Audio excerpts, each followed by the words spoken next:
হুটহাট chicken fry খেতে ইচ্ছা হলে বাসায় একটা মুরগি কেটে গলা টলা কিছু না বাদ দিয়ে সবটা ছোট ছোট করে কেটে নিয়ে বাসায় বানিয়ে ফেলে চিকেন ফ্রাই, এবং অল্প কিছু মশলা দিয়ে।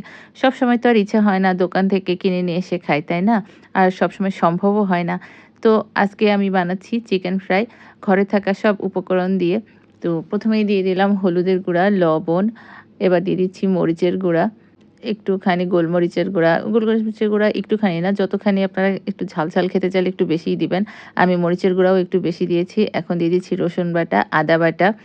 আবার অনেকে করে কি আদা বাটা, রসুন বাটা দিয়ে কিছুক্ষণ মেরিনেশন করে রেখে দেয়। আমিও মাঝে, মাঝে রাখি। কিন্তু এখন আমি রাখতেছি না, একটাই কারণ আমি এখন এখনই বানাবো, এখনই খাবো। তারপরে দিয়ে দিচ্ছি টমেটো সস।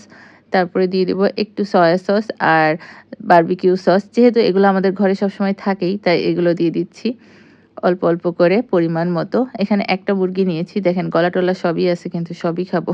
চিকেন ফ্রাই করে সবই খাওয়া যায়।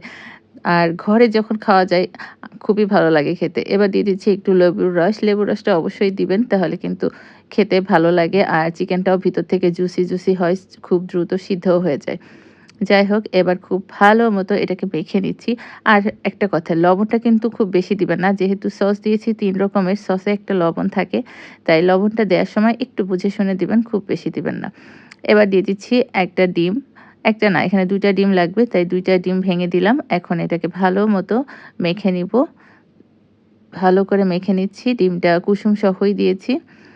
এটা খুব ভালো করে মাখানো হলে তারপরে এর মধ্যে দিয়ে দিব একটু কর্নফ্লাওয়ার আর একটু হচ্ছে চালের গুঁড়া। এই দুটো জিনিস দিলে এটা খুব ক্রিসপি হবে, খেতেও ভালো লাগবে। আমি বাসায় করতেছি যেহেতু আমাদের এটা হচ্ছে আমি একদম দোকানের KFC বা BFC স্টাইল চিকেন ফ্রাই না, কিন্তু ওইটা করতে হলে কিন্তু একটু বড় রাখতে হয় বা অন্যরকম করতে হয়। আর এইটা হচ্ছে একদম ঘরোয়া উপায়ে করা চিকেন ফ্রাই। আর এইটা খেতে কিন্তু খুব মজা লাগে ভাতের সাথে, পোলাওর সাথে, বা এমনি ধরেন একটু বৃষ্টি হলো বা একটু খেতে ইচ্ছা হলো চিকেন ফ্রাই, তখন এভাবে ছটফট করে নিই।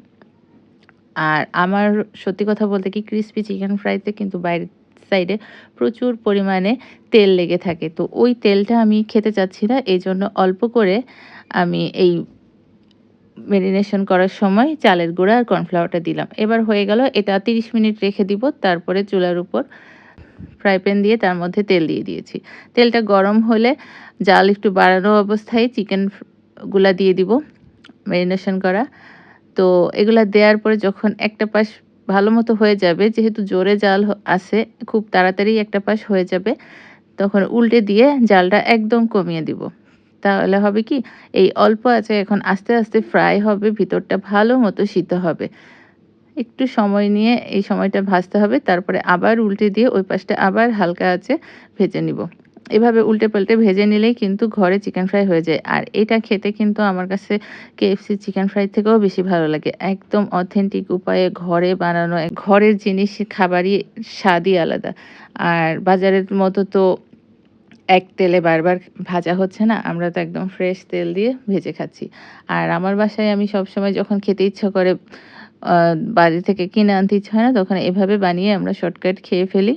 জাস্ট হাতে ০.৫ ঘন্টা সময় রাখলেই হয়ে যায়। আপনারাও এভাবে বানিয়ে খাবেন। খুব ভালো লাগবে আশা করি। সবাই সুস্থ থাকবেন, ভালো থাকবেন, আমার সাথেই থাকবেন। আল্লাহ হাফেজ।